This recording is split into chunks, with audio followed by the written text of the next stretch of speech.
guy we saw on our first day here?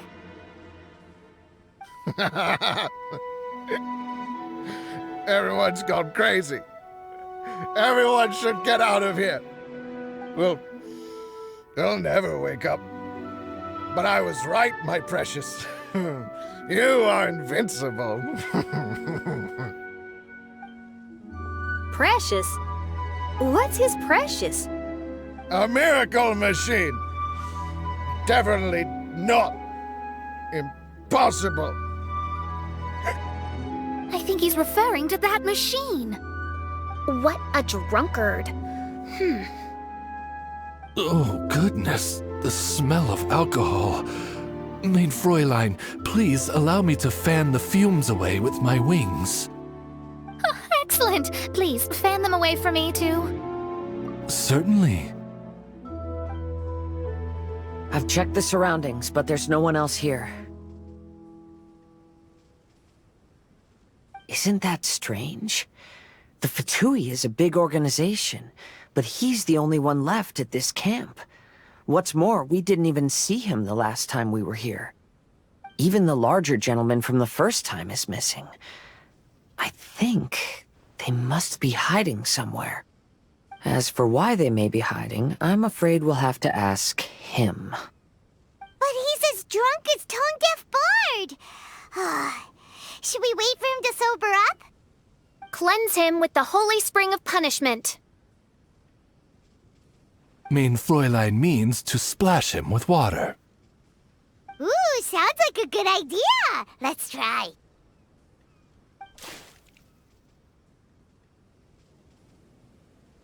Hey, he opened his eyes! Huh?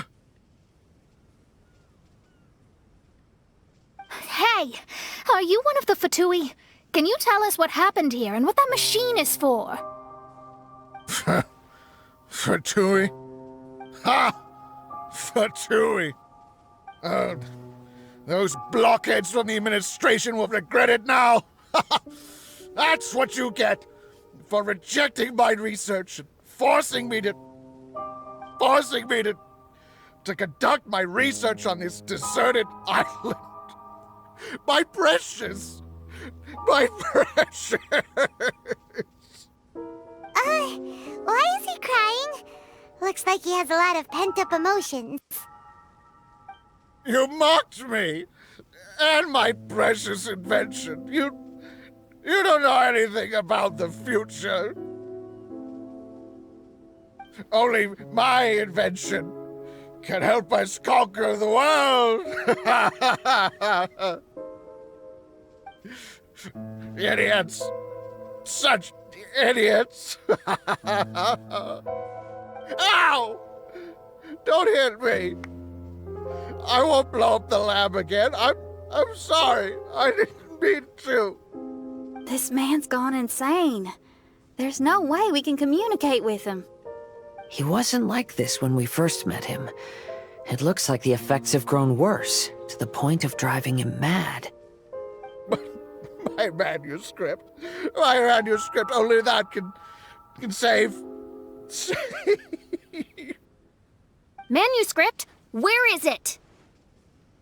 Don't yell at me. Don't yell at me. Fischl, don't yell at him. Then I'll... Let me try. Kind sir, look at me. Now, tell me, where did you hide your manuscript? No, don't force me to write a report. Go away. He's completely lost in his own imagination. Allow me.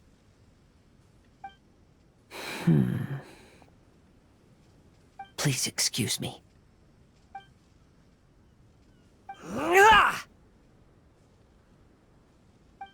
Oh! My butt! My brain is finally starting to work again. It's not a mushy mess anymore. Can you tell me where you put the manuscript? The manuscript. The manuscript is in the crack over there. Finally! Otherwise, I was gonna have to blast some of my loudest rock and roll in his ears.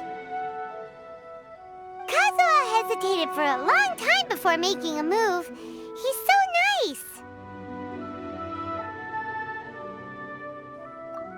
Everyone, let's search the stone cracks nearby for the manuscript.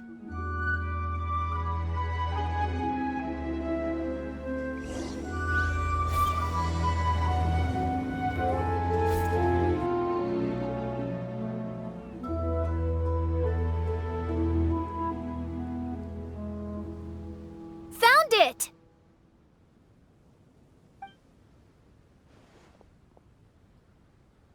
Congratulations! We found the key to solving the problem. Let me see.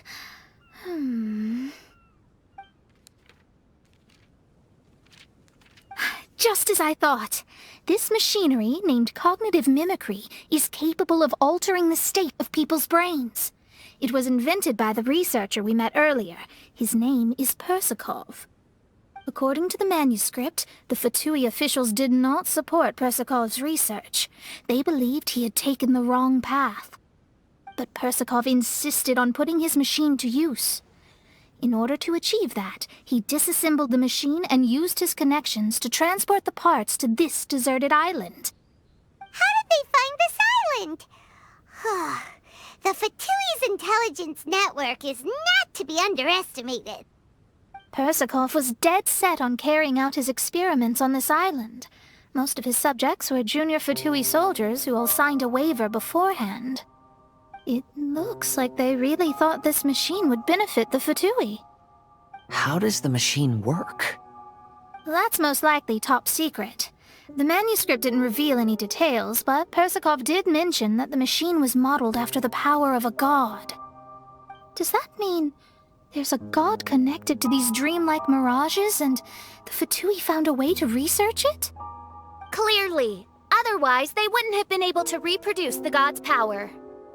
Anyway, Persakov's experiment did not go as planned. The machine broke down just days after it was activated. They tried to fix it, but the technologically illiterate Fatui soldiers completely ruined the machine. Even its most important component of all, the crystalline cores, got ejected and disappeared. A testament to the importance of maintenance in all aspects of life. I believe we can all learn something from this. Persakov may be a mad scientist, but he didn't want to see his subordinates suffer. Besides, if he didn't solve the problem, he would end up going insane as well. As a last resort, Persakov went out on his own to look for the cores. But he was just a sickly researcher, unfit for the task. He had to give up. Then, Persakov went searching for the soldiers who had gone mad and strayed from the group, and took them to a hidden cave. I think that was where they were at the day we arrived on this island. Persakov was taking a strong Fatui soldier somewhere. Yes, it took Persakov all of his strength to get all the missing soldiers into the cave. He tried to snap them out of it with music and poetry, but nothing worked. We came here once, but there was no one around. Come to think of it, that must have been the day Persakov was busy gathering the soldiers into the cave. There's good news and bad news written on the last few pages. The good news is, Persakov managed to figure out the location of the crystalline cores by piecing together the snippets of information he could get from the delirious soldiers. The bad news is Persakov failed to revive them and eventually succumbed to the device's influence himself. The last few pages of the manuscript are just unintelligible drunken scribbles. It appears that the responsibility for this issue now falls to my retainers and I. There's a map in the manuscript. The markings should indicate the locations of the crystalline cores. We've got no choice but to find the crystalline cores now!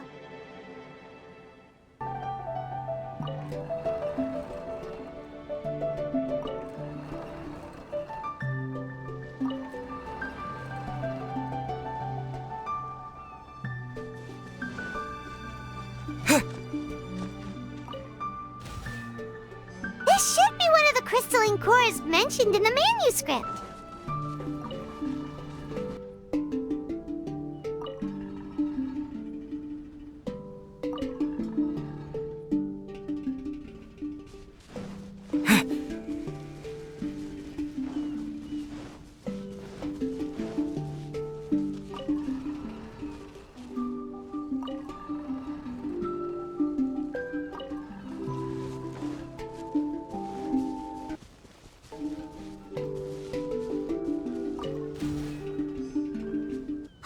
And here's the second one.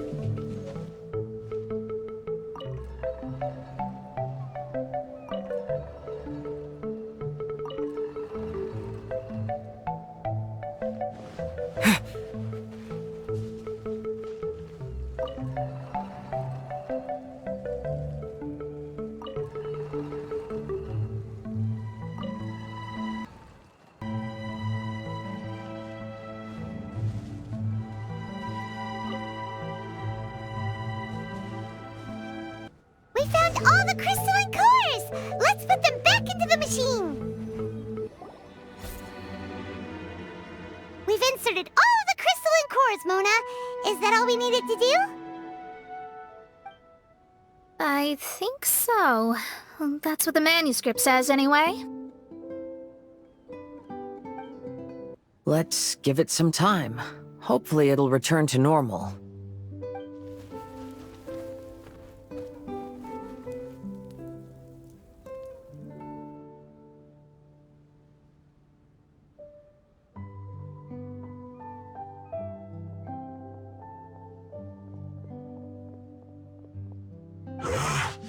Someone's in our camp!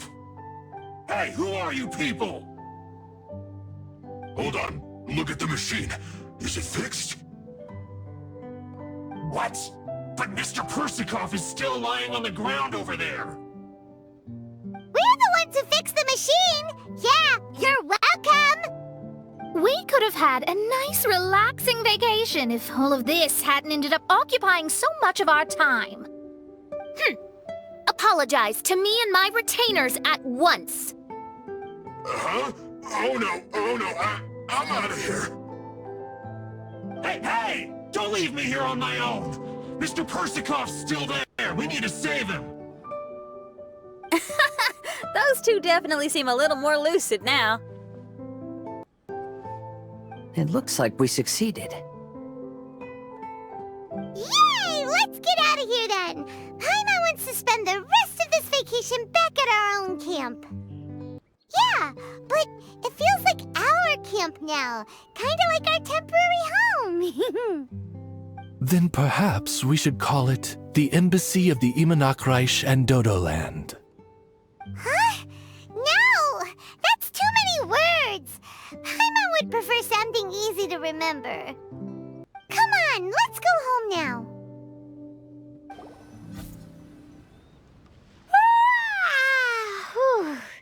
After coming home to a nice big meal, then having a long lie down, Paimon's finally starting to feel relaxed. Is the hospitality of the Imanakreich to thy liking?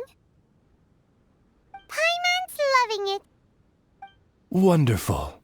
Main Fräulein invited you all here not only to witness the arrival of our Holy Land, but most importantly, she wished that you could all relax and enjoy the summer. Great! Well, I've come to the right place. I love it here. May this place become an eternal paradise. Main Fräulein says she hopes to go on more adventures with you here in the future. Of course! And you should come find me and Leo when you get the time. I'll show you around. Oh, also, my friend runs the best restaurant in Lille. I'm sure you'll love it. If you're into opera, you should go see Yunjin. She's the nicest person, and she likes making friends with new and interesting people. I'm sure the two of you will have plenty to talk about with your shared passion for theatrics. Oh? If Lady Xinyan speaks so highly of it, then I must entertain the idea. Traveler, I have a suggestion. There's a snack called roasted lavender melon in Inazuma, which goes rather well with fish. Why don't we roast some fruit and seafood for dinner tonight? Then it's decided. I'll go gather some more fruit. And for seasoning... Yep, that should do it. Ah, you're all here. I've noticed an issue. Although we've fixed the machine, as you can see, the mirages on the islands have still not disappeared. I've noticed that too. But considering it took some time for the mirages to appear, it may also take some time for them to disappear. Yes, that's definitely possible. In other news, my scryglass seems to be working fine now. The divination results are also looking about right. Although there are some parts in the results that I don't quite understand. It's as if there is some sort of power surrounding us. And it's still watching us. Do you think it's caused by the machine? Or perhaps Persikov? Sorry, I'm also not sure. All I know is that the power is not hostile at the moment. Whatever it is, it doesn't seem to harbor any ill will toward us.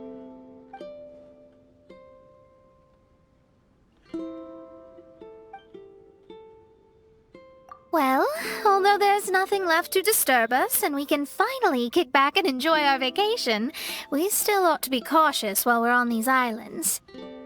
I will keep seeing what the stars say every day. I promised Fischl that I'd be her guard. I can help. Good.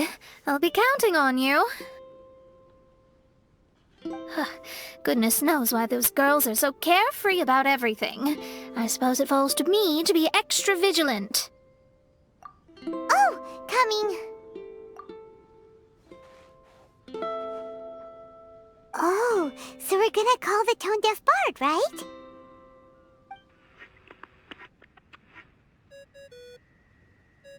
Well, hello there, strangers. You finally called. I thought you were having so much fun that you'd completely forgotten about me. Nope. Oh, tone-deaf bard, a whole bunch of really strange things happened.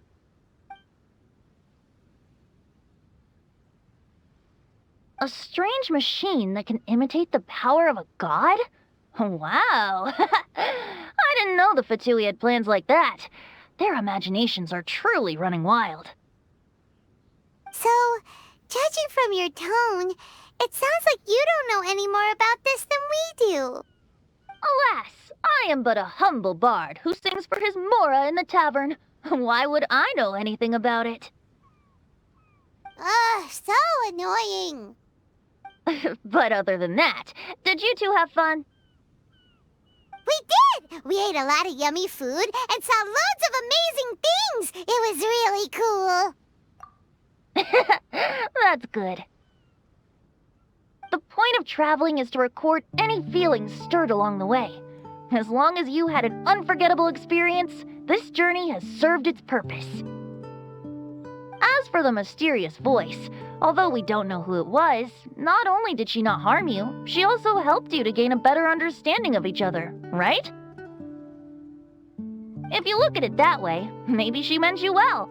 I mean, if she was able to intercept Alice's communication tool, I'm sure she's also plenty capable of attacking you. Tone-deaf bard is right.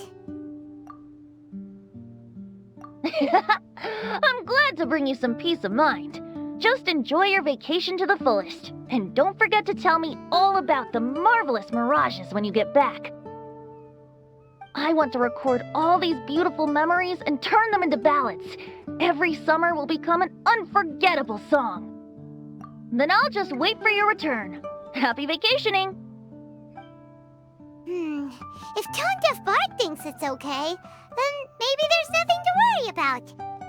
After all, Tone-deaf bard is still a god. We should probably trust him. Let's head back.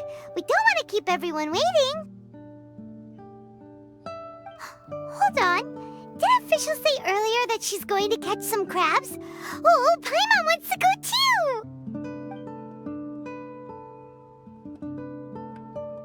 you have solved the mystery. Doesn't it make you feel happy? Satisfied? Don't worry, I won't hurt you. I'm just a little bird that sometimes flies by these islands, and am now watching you from far, far away. I just so happened to sense a power here that has something to do with me. I was curious, so I landed on the beach to quietly watch everything that took place on these islands. It was fascinating. The ones who came here to work were so busy, and yet I still saw genuine smiles on their faces from time to time. And then all of you arrived later on, bringing your glorious dreamscapes and wonderful willpower. Your dreams are like the pure and delicate bubbles floating on the water. The more beautiful the illusion, the more it fascinates me.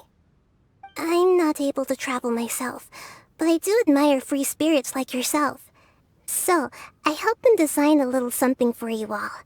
I hope you liked it. As I said, I don't have an agenda. I'm just a little bird. I stopped here to admire your lives, joys, sorrows, and all. You are a special person with a unique and brilliant glow. I decided to communicate with you in this way because I'm really curious about you. There's no need to wonder about my name. Maybe one day in the future, we will meet in another place. When that time comes, I think you'll be able to recognize me.